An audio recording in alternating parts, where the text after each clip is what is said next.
They said I was useless and too old for anything new. But I started from scratch, started my own business, and became a millionaire at 60. Now they're asking me for jobs. Stay with us until the very end to find out how the story ends. We look forward to your comments and thoughts on the story. It all happened on a typical Monday. I arrived at work as usual at 8:45 a.m. with a thermos of coffee and thoughts of tidying up my client files. I had been working in customer service for almost 20 years, knew the system better than any new manager, and always stayed late when someone needed help closing a report or training a new hire. I was respected. At least I thought I was. When I was called into my boss's office, I didn't feel alarmed. On the contrary, I thought that maybe they finally wanted to recognize my efforts. But Mr. Harrison's face was stony, even cold. Next to him sat Emma, a young HR girl who looked uncomfortable. "Mary," he began, not looking at me, "we've had to make a difficult decision. Due to process optimization and, changes in our staffing strategy, we've had to let you go." I didn't immediately understand what he was saying. The words seemed to float past me. "I'm sorry?" I asked. "Did I do something wrong?" Emma quickly thrust an envelope into my hands. "It's nothing to do with your work," she said, trying to smile. "It's just, the company is moving towards a more modern approach. We really appreciate your contribution, but I'm outdated, right?" I finished for her. Harrison finally looked up and said bluntly, "You're no longer keeping up with our pace. You did well in your time. But now we need a different approach. Faster. Younger." Those words stabbed me like needles. I didn't scream. I didn't cry. I just got up, grabbed my thermos, and left. As I passed the desk of Lauren, a young assistant I had once trained during her first few weeks, I heard her whispering to someone on the phone. "Yes, she was fired. Well, she's old. She's almost 60, I think." No one was surprised. I walked to the parking lot in a daze. I got into my car, put my hands on the steering wheel, and laughed. Yes, suddenly. Because I felt so hurt that I couldn't help it. Me, a woman who had raised 3 children, gone through her husband's illness, years of financial hardship, and endless devotion to her work, had been written off, like outdated software. I sat in the car, and the thought pulsed in my head. No one needs you anymore. And then, through the hurt, something tightened in my chest. It wasn't fear. It wasn't pity. It was stubbornness. The same stubbornness that had helped me not give up all these years. I gripped the steering wheel and whispered, "We'll see who doesn't need whom." I don't remember how long I just sat at home in my robe, sipping tea and staring at the computer screen with the job site open. At first, I believed I would find a job in a week. I had experience, a reputation, and recommendations. But with every new application rejected, with every response ignored, something cold grew inside me, as if I were slowly disappearing from this world. The responses were standard. "Thank you for your interest, but we have chosen another candidate." Sometimes no one responded at all. Sometimes they scheduled an interview, then looked at me with mild politeness and said goodbye. At one of these interviews, I said honestly, "I have 30 years of experience. I know how to work with people, how to retain clients, how to negotiate." The guy across from me, about 28 years old, nodded and then said regretfully, "You know, we're looking for someone more flexible, more, well, let's say, modern." He didn't even hide that it wasn't about skills. It was about age. I left the interview and sat down on a bench outside a coffee shop. People hurried past, young, energetic, wearing sneakers and headphones. It was as if I were from another time, another era. I opened my phone and went back to the job site. I noticed that more and more ads began with the words, "We are looking for an ambitious young professional." And then I asked myself for the first time, maybe I should stop applying for jobs where I'm not wanted. Maybe it's time to create something of my own? I took out a notebook, an old one with yellow pages, and I wrote on the first line, "What am I best at?" I wrote, "Working with clients, organization, systematization, sales, listening, talking, resolving conflicts." And then below, "What do I like?" And for the first time in a long time, I thought about myself, not about how to please others. I sat on the bench until evening. The lists grew, and inside a spark began to ignite. I no longer wanted to ask for things.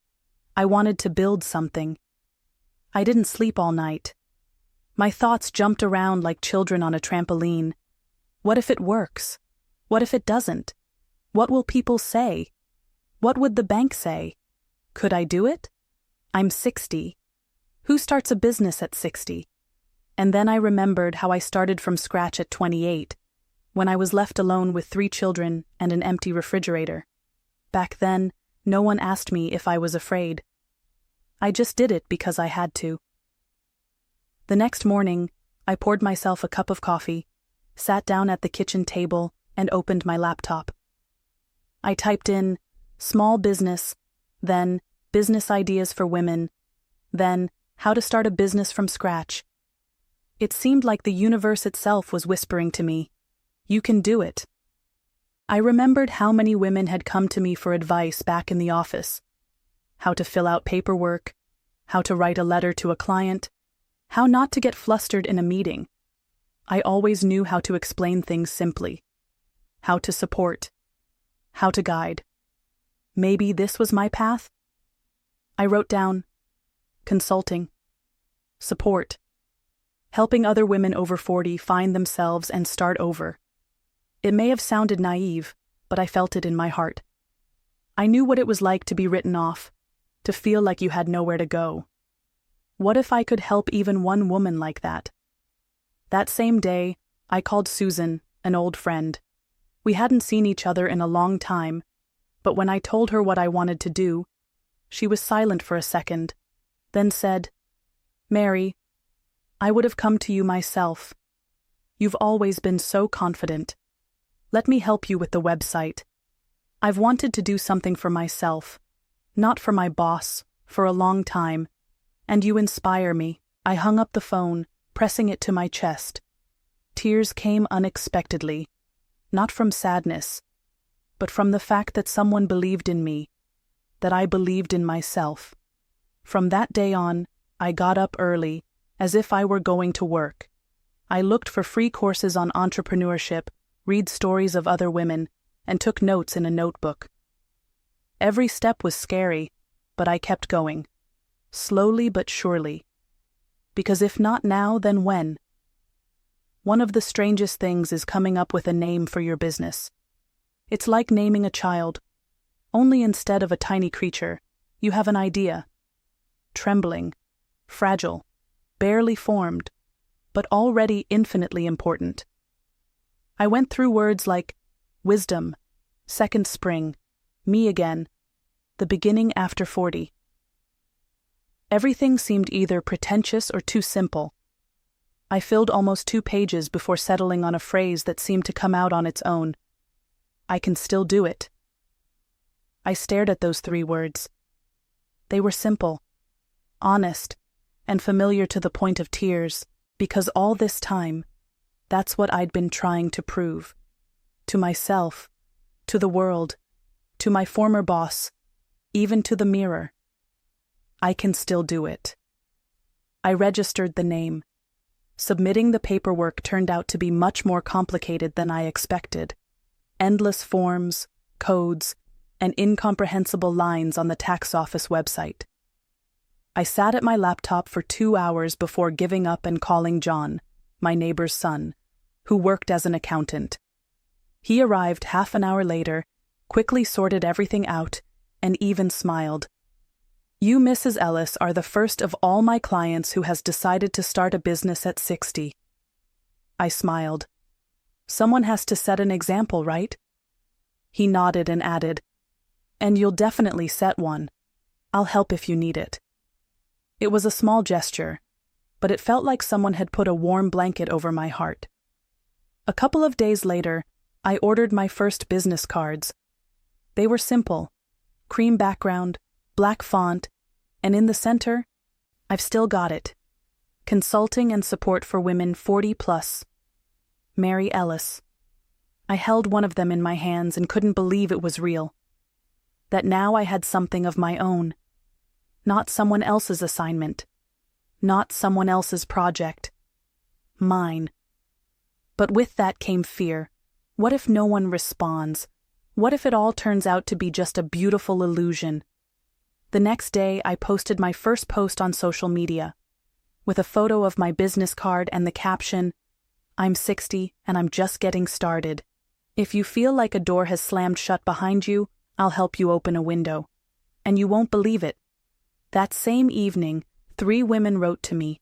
I repeated my thoughts like a prayer, pacing back and forth across the room.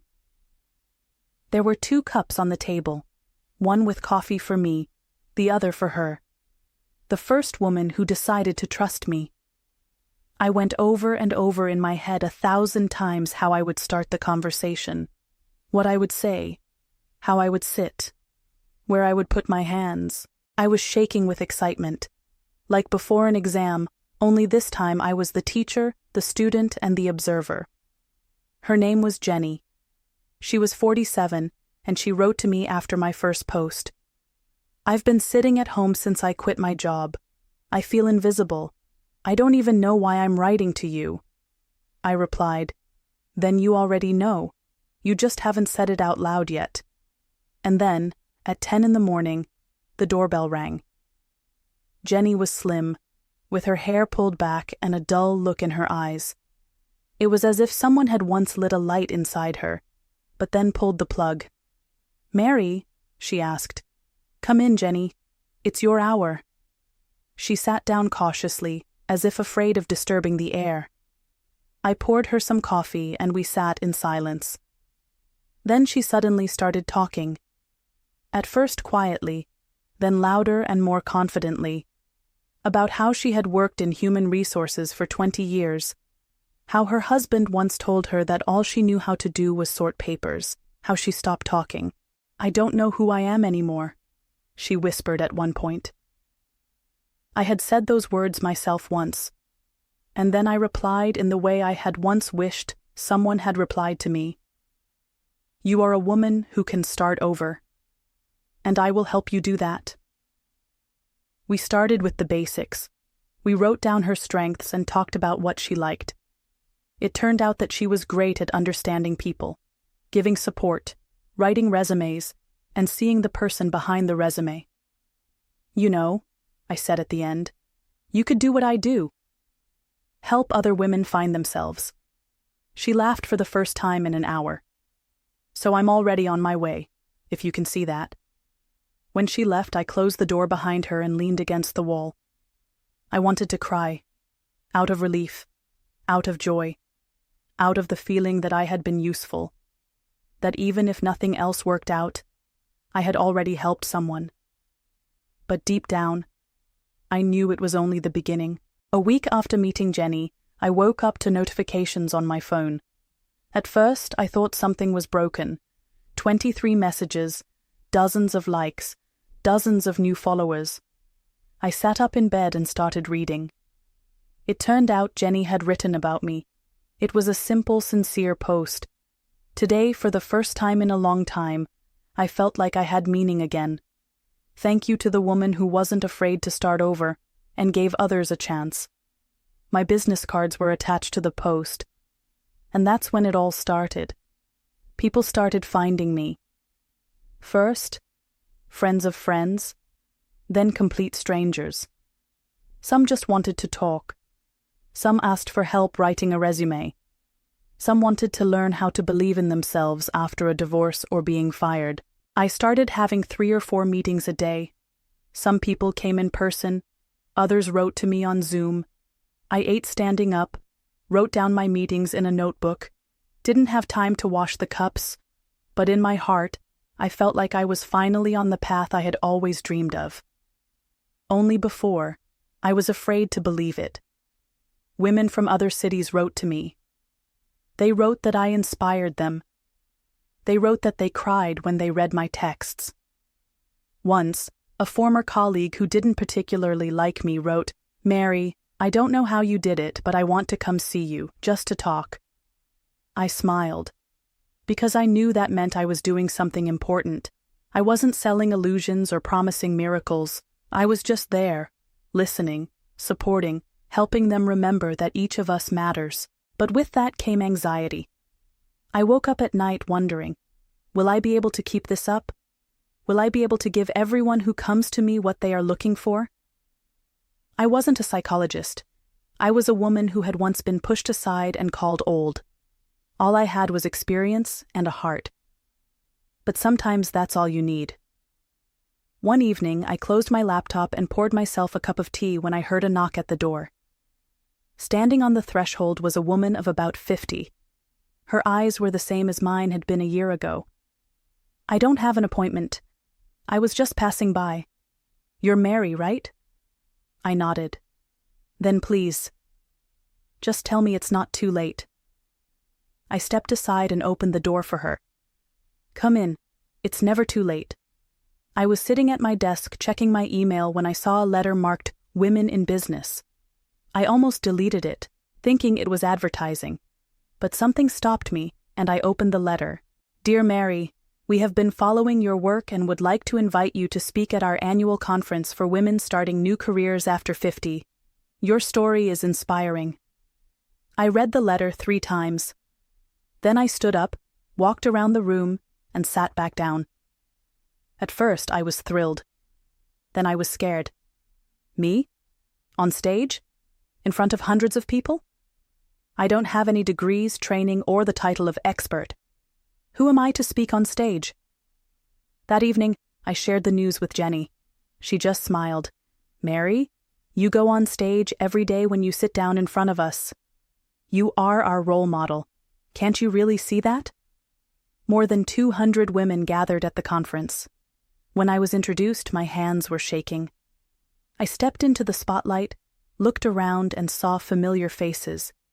Jenny, Sharon, Karen, all the people I had helped.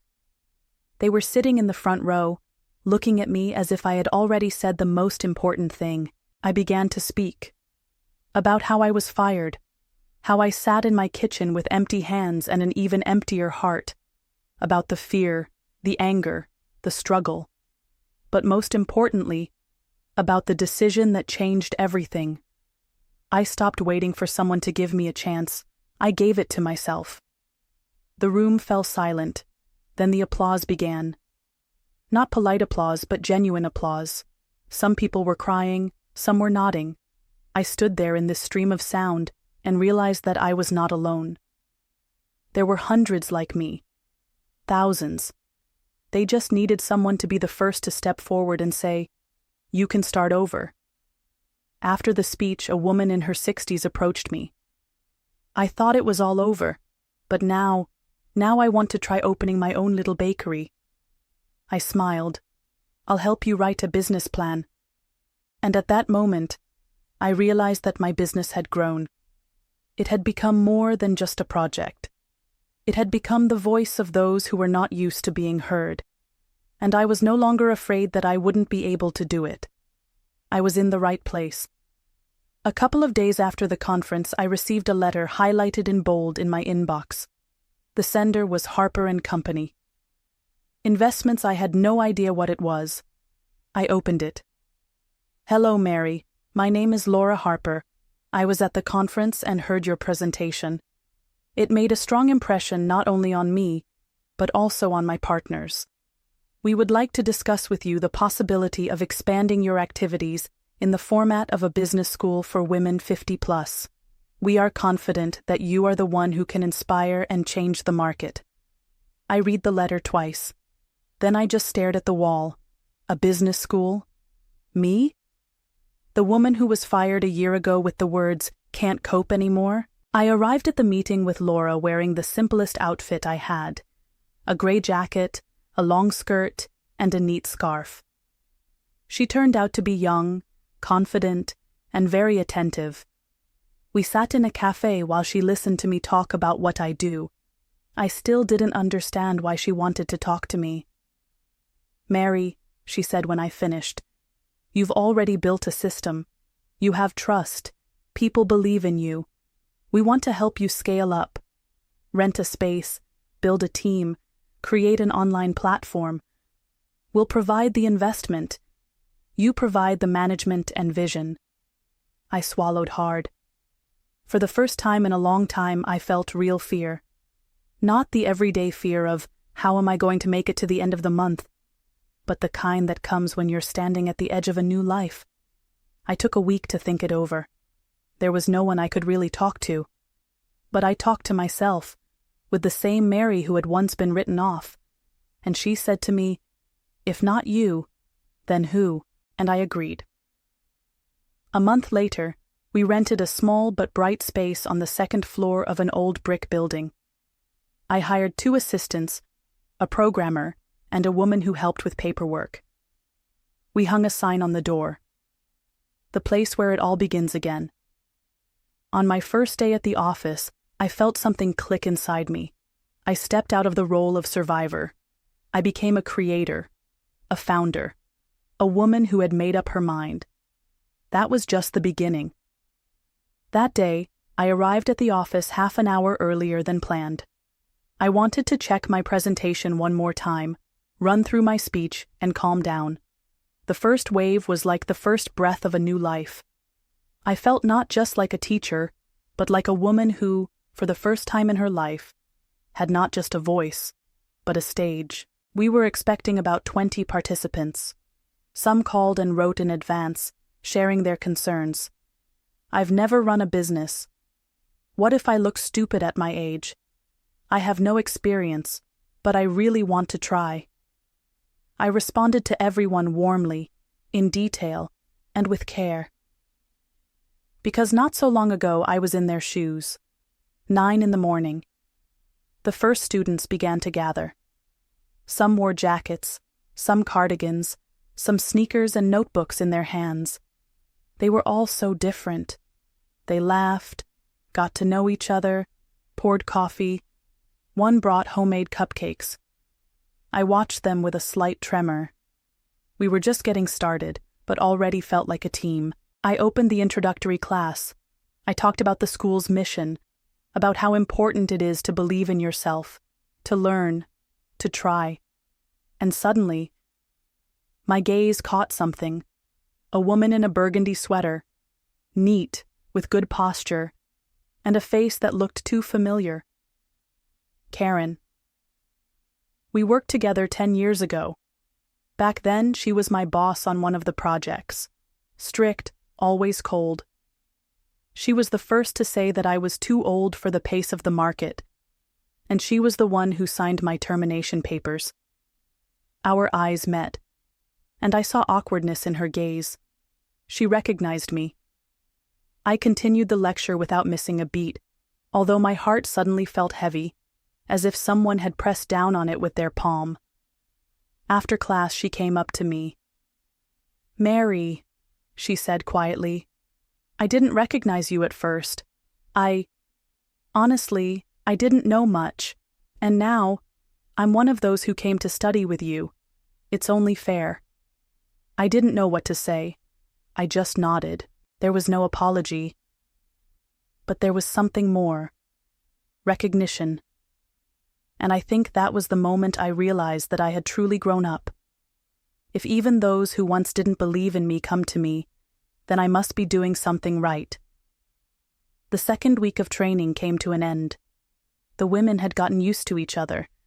They laughed more often, became more confident in raising their hands, asking questions, and arguing. Inside, I had the feeling that I was watching flowers bloom, slowly at first, then more boldly, more widely, more freely. One day after class, Joan approached me. She was a modest woman of about 58, wearing thick glasses and carrying a notebook filled with neat, small handwriting. From the first day, she had pretended to be just observing, but I could see that something was bursting inside her. "Mary," She said a little excitedly, "Can I show you a project? It's an idea I've been nurturing for many years. I was afraid it was too late. But after your lessons, suddenly I'm not afraid anymore." We stayed in the room alone. Joan opened her notebook and began to show me sketches, a logo, and tables.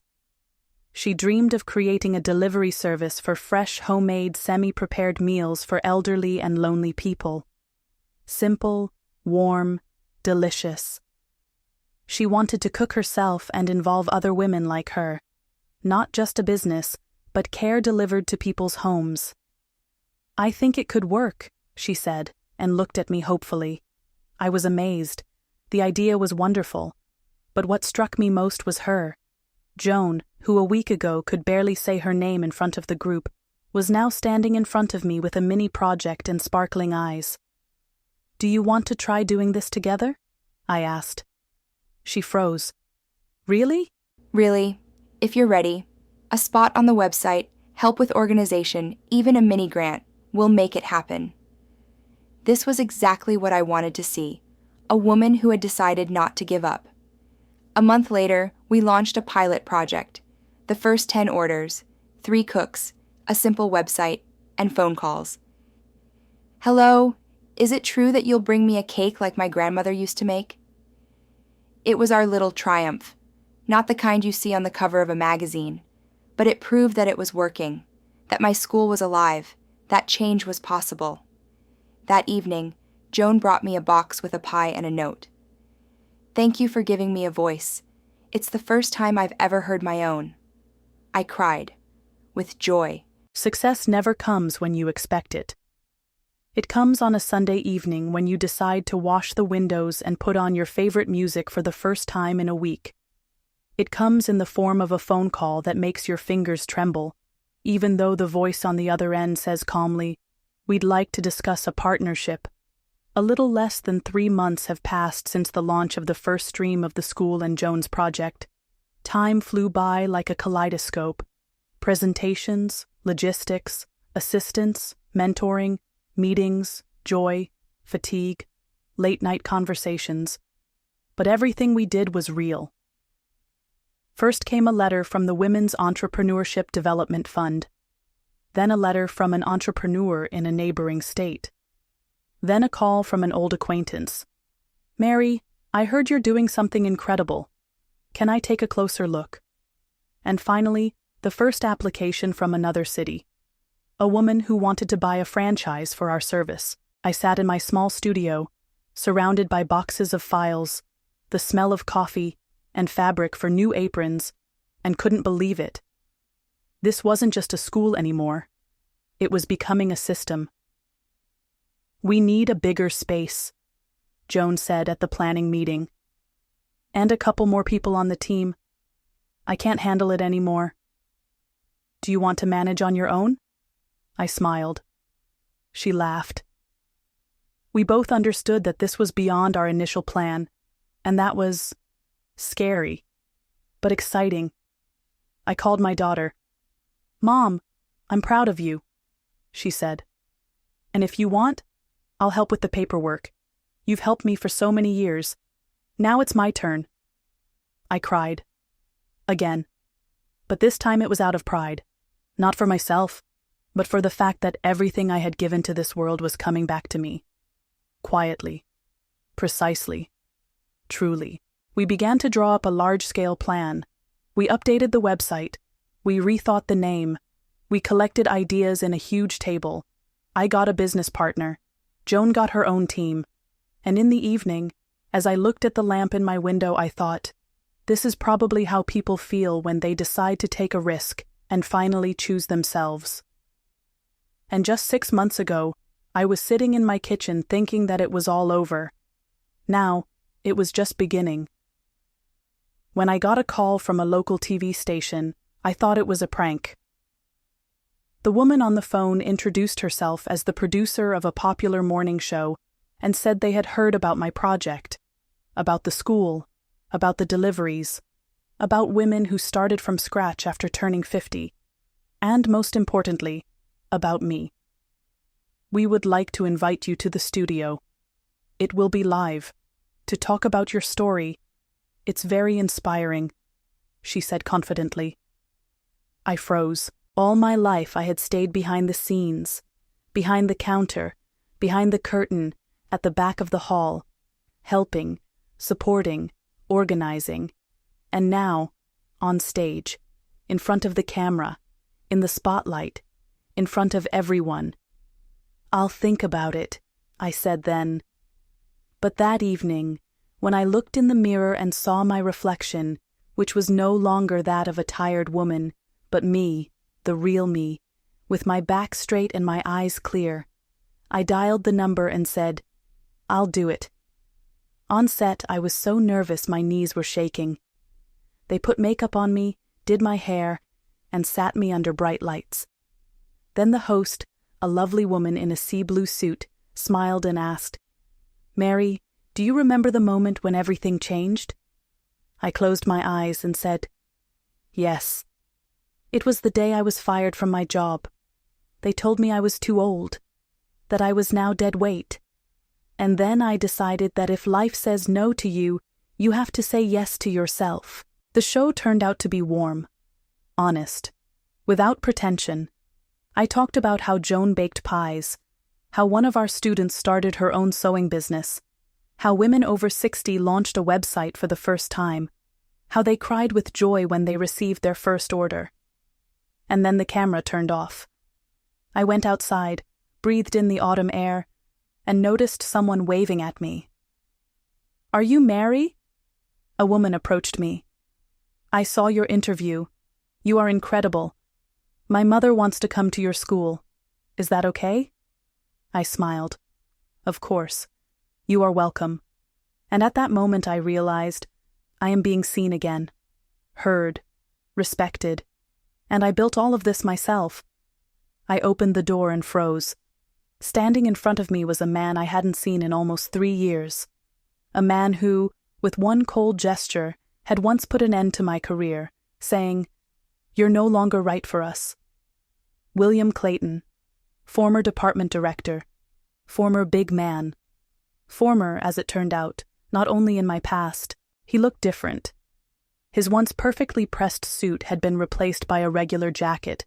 His gaze was tired, his eyes a little dull, and for the first time ever I realized he was getting old. Only if I was aging with dignity, with new meaning, with new plans, then he was aging with loss and emptiness. "Mary," he said, clearly choosing his words carefully, "I heard about your project. I saw the interview. Congratulations, I didn't answer right away." I just nodded. He paused, then lowered his eyes and said unexpectedly, "I need to work. After everything, it's hard for me. I know this may sound presumptuous, but maybe you have something for me. Any position, even a simple one." The world froze. I remembered how I stood in front of him on the day I was fired, how I held back my tears, how he didn't look at me once, just signed the papers. Back then, he was at the top, and I was at rock bottom. Now everything has changed. "Why did you leave?" I asked suddenly. "Or were you let go?" He smiled crookedly. "The company closed, new management, young guys came in and cut us all loose.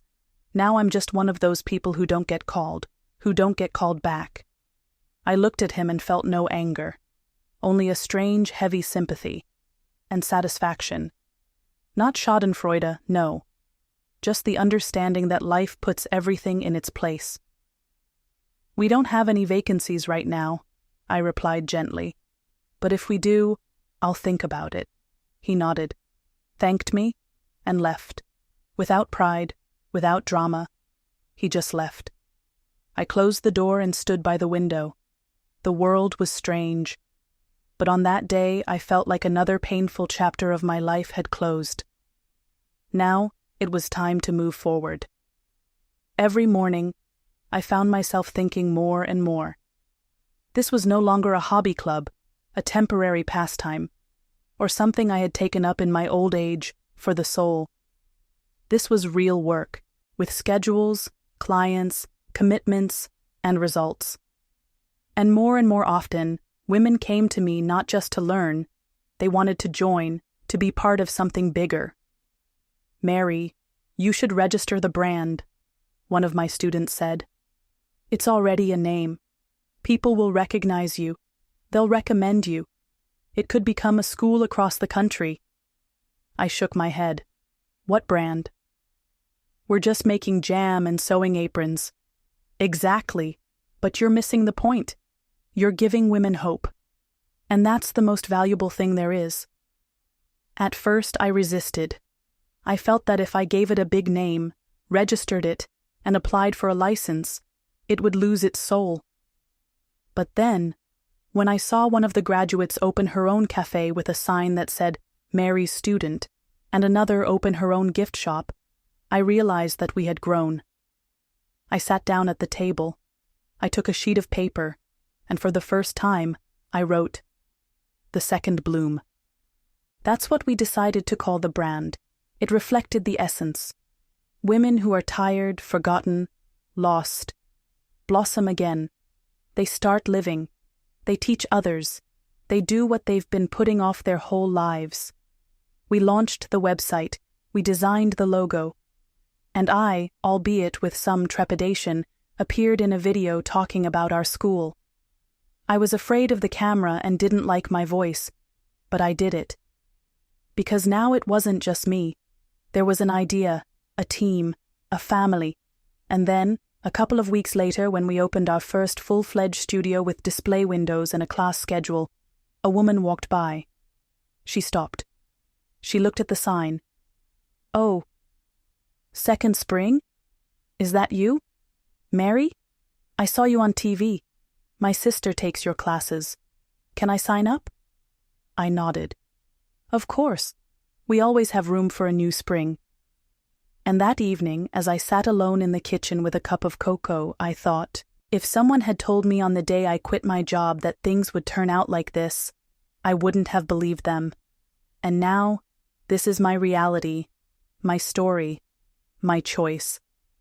The letter came unexpectedly. It was a regular email with the subject line, "Invitation to participate." At first I thought it was advertising, but when I opened it, I stopped mid-sentence. "We invite you to be a speaker at the annual Women Rising Conference, where women who started from scratch take the stage. Your journey has inspired us. We hope you will participate." I reread the letter several times. Speak? Me? In front of an audience? In front of cameras? I was overcome with everything at once: fear, joy, embarrassment, and a slight tremor of pride. I wrote, "Yes, I'm ready." The weeks of preparation flew by in a flash. I wrote my speech at night, rehearsed in front of the mirror, and consulted with my friends from the studio. They supported me, joked that I was now a star, and brought me tea with honey, just like before an exam. The day of the performance arrived. I put on my favorite dress, simple, but sewn by me. I pulled my hair back into a neat bun. On my chest was a flower brooch, our logo. I stood backstage and listened as they announced my name. Mary Watson, 63 years old, founder of the Second Spring brand, a woman who didn't just start over. She gave others the opportunity to do the same. I walked out. The lights hit my eyes. Noise, applause, and then silence. The microphone, the stage, people. Everyone was looking at me. "Good afternoon," I began. 3 years ago I was fired. They told me, "You're too old." They didn't offer me any options. They just crossed me off. And now, here I am. I told my story, without complaining or accusing anyone, just honestly, about how difficult it is to start over at 60, how I was afraid that no one would believe in me, how I wanted to prove that age is not a sentence, but a resource. When I finished, the room stood up.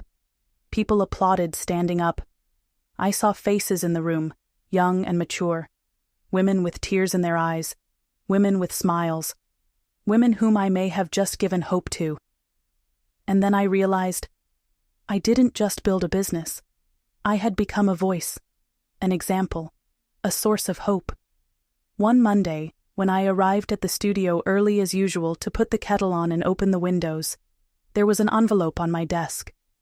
Inside was a letter on the official letterhead of a large retail chain.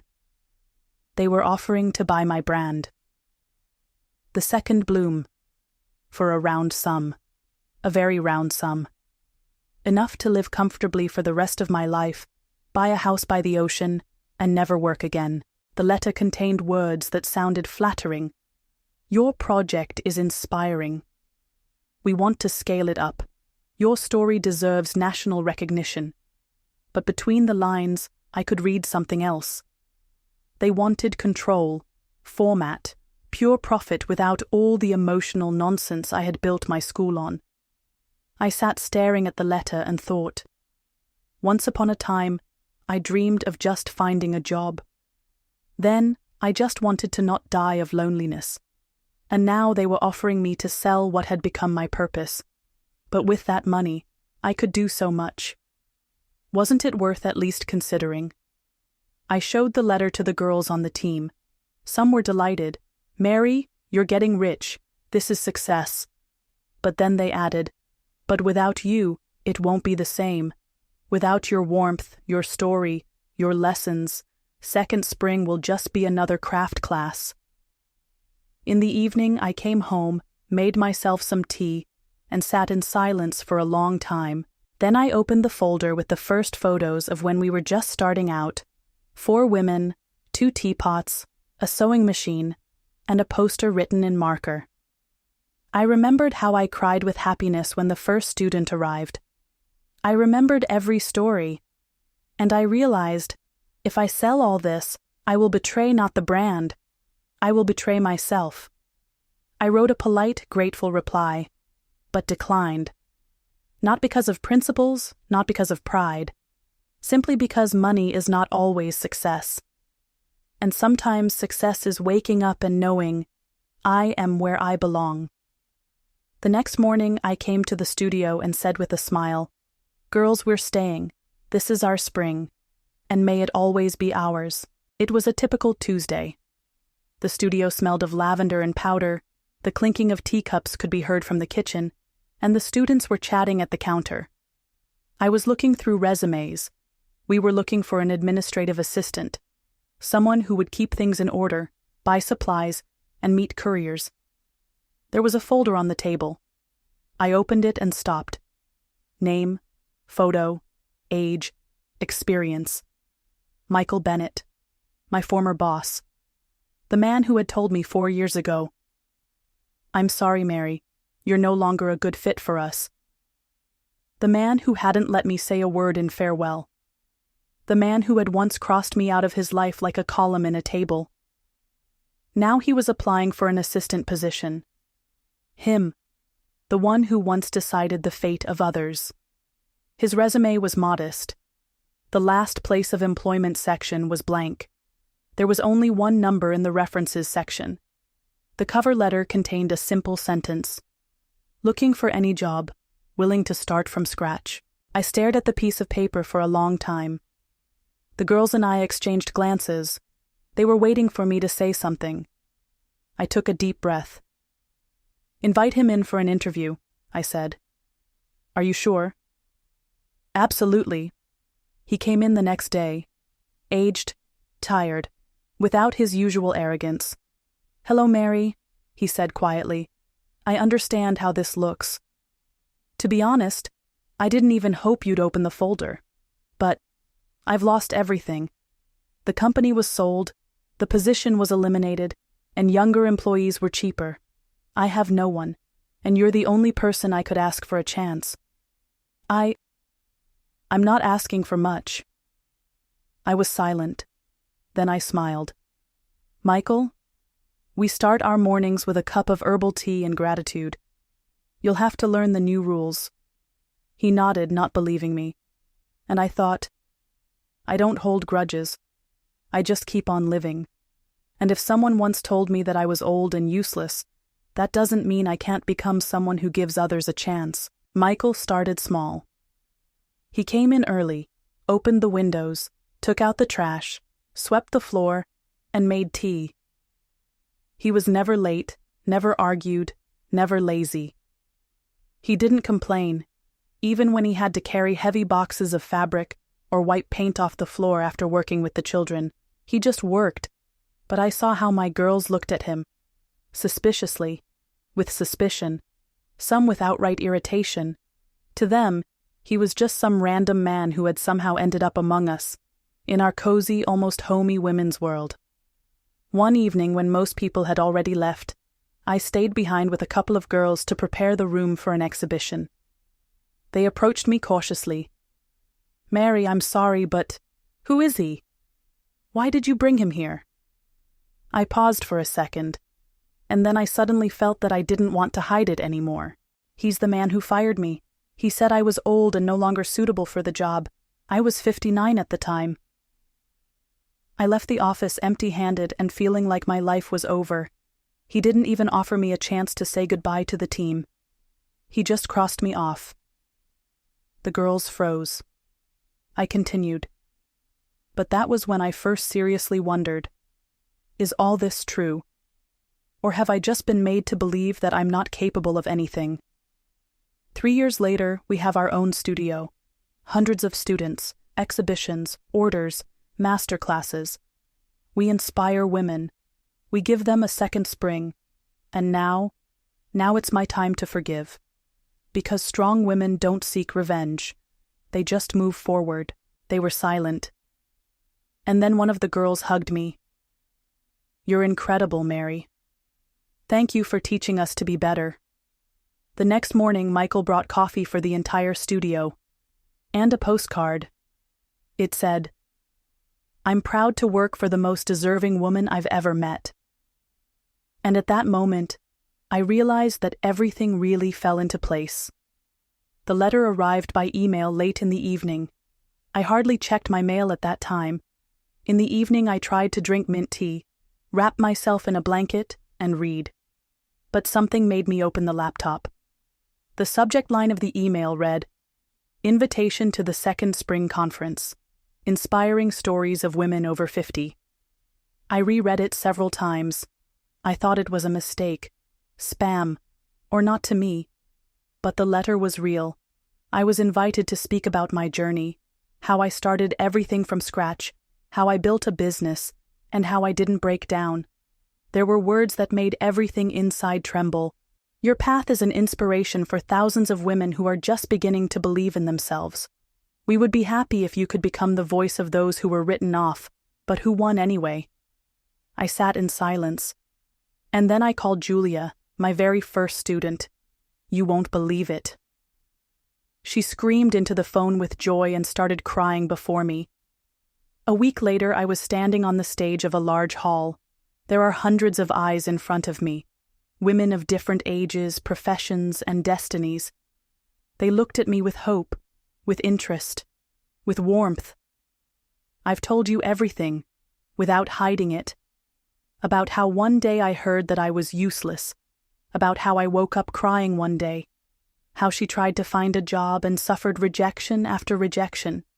How one day I just took it and started with one sewing machine with 2 hands and a dream. I didn't come here as a star. I came as a woman who once had the door closed in her face. But I opened my window, and so can you. There was a burst of applause in the audience. Someone stood up. Someone was crying. Someone wrote down every word. After the performance, a woman in her mid-60s approached me. "Thanks. You have given me faith that everything is just beginning." And at that moment, I realized that everything that happened was not in vain. I didn't just change my life. I became a part of something bigger. The day after the conference, I woke up early, unusually cheerful, as if something had clicked inside, like an old door behind which the sun suddenly appeared. I was pouring myself a cup of coffee when the phone rang. The number was unfamiliar, but something told me it was important.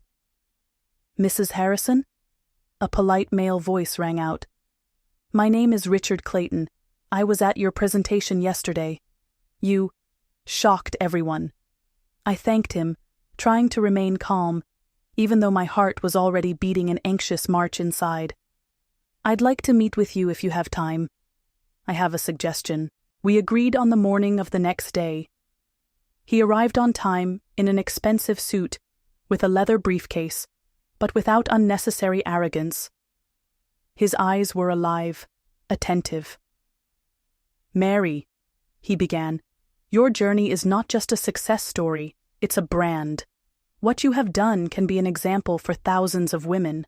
I want to invest, expand the studio, open branches, help you turn this into an empire." I was silent.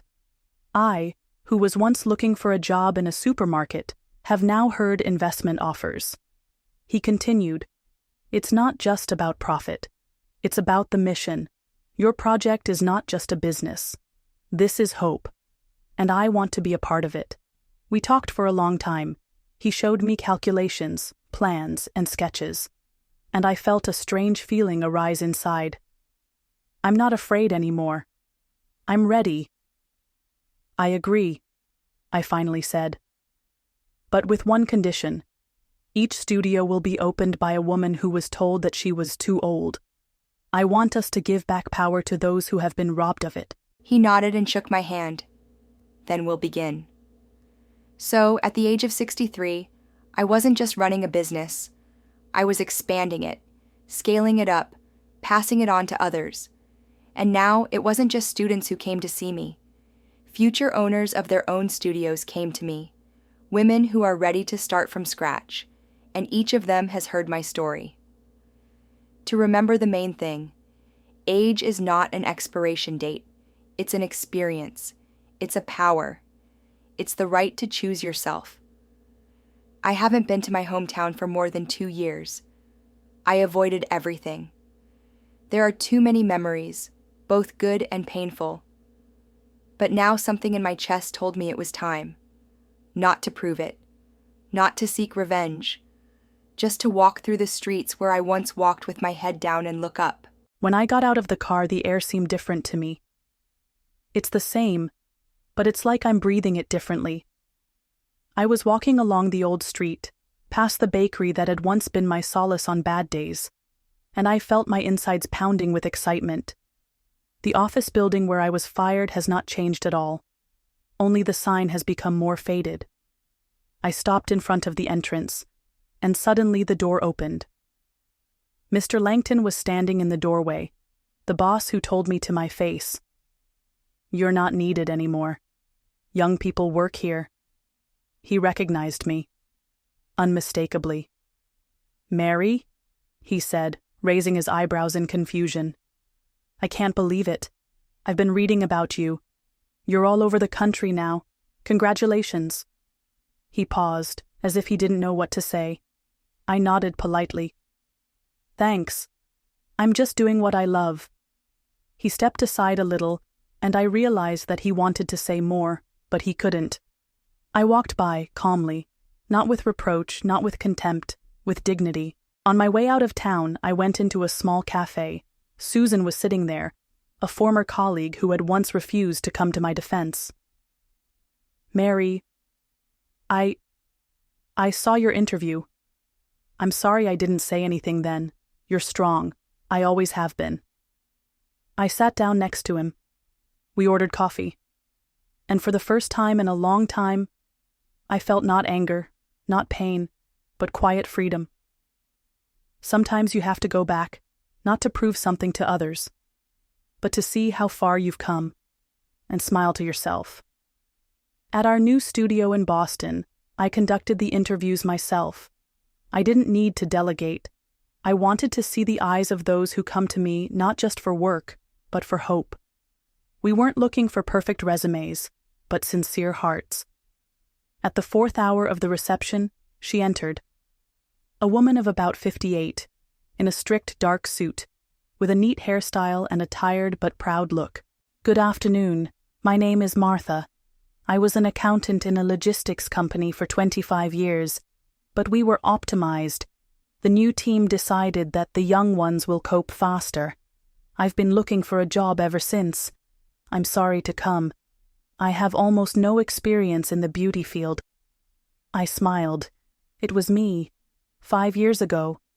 The same posture, the same excitement in his voice, the same pain, masked by professional politeness. "And why did you decide to join us anyway?" I asked softly. "Because you are the only ones who wrote in the vacancy. Age doesn't matter." I thought it was worth a try. I'm a fast learner, and I really want to be useful to someone again. I was silent for a second, and then I got up and walked over to her. "Martha," I said, "I used to sit in your place. I was also told that no one needed me anymore, but then one woman gave me a chance, and I didn't let you down, and now this chance is yours." Her eyes filled with tears. "Are you serious? More than enough. We'll start the internship tomorrow, and in a month, I'm sure you'll be teaching others." That evening, I realized again why all this was happening. Not for fame, not for money. And for the sake of that moment when you tell the other, you are needed. You can handle it. You're not broken. And when you see how a person straightens his shoulders, it's like he's learning to breathe again. That spring, I especially loved making tea with orange peel in the mornings and sitting by the window, listening to the city wake up. The neighbors no longer hurried past me with empty eyes. Now they greet me, wave, and bring cupcakes on weekends. But that morning, something unexpected happened. In the mailbox among the bills and advertising booklets, there was a plain white envelope with my name written in my handwriting. The handwriting seemed painfully familiar, but I couldn't immediately remember whose. I opened it. Inside is a neatly folded piece of paper and the subtle scent of cheap perfume worn by my former boss's secretary. The letter began like this: "Mary, we thought a lot before deciding to write. What we did to you was unfair. You deserved more. We believed that we were doing the right thing, that Molodost would give the company a future. But now we see that we have removed exactly the person who could have built this future. We are following your progress. You've become a symbol, not just for women, but for everyone who has ever been written off. We're proud of you, even if it's late. If you ever decide to forgive, we will be glad to do so. With respect, employees of Langton and Company." I read these lines over and over again, not because I expected an apology, but because they meant one thing. I was right when I didn't give up. Forgiveness doesn't always have to be said out loud. Sometimes it just happens inside, and you close that old, heavy door. I folded the letter carefully and put it in the drawer next to the documents. Not out of pride, not out of pity, but as a reminder. Even the most unbelieving begin to see one day. I often think, what would Mary say to herself, who left the office with a box, feeling that the last remnants of dignity had been taken away from her? What would I whisper to her if I could go back to that day? It's probably like this: don't let anyone decide when it's too late for you. Don't let the number in your passport dictate what you're capable of. People are afraid of those who come back after a fall, and that's exactly what you are. I was recently called an inspiring legend at an event. I smiled. Not because I'm proud. It's because I'm the same Mary inside me, a woman who was fired one day and did not believe that she would rise. And she got up, and she built an empire, not from gold, but from will, pain, love, and self-belief. My name is Mary, and I didn't give up.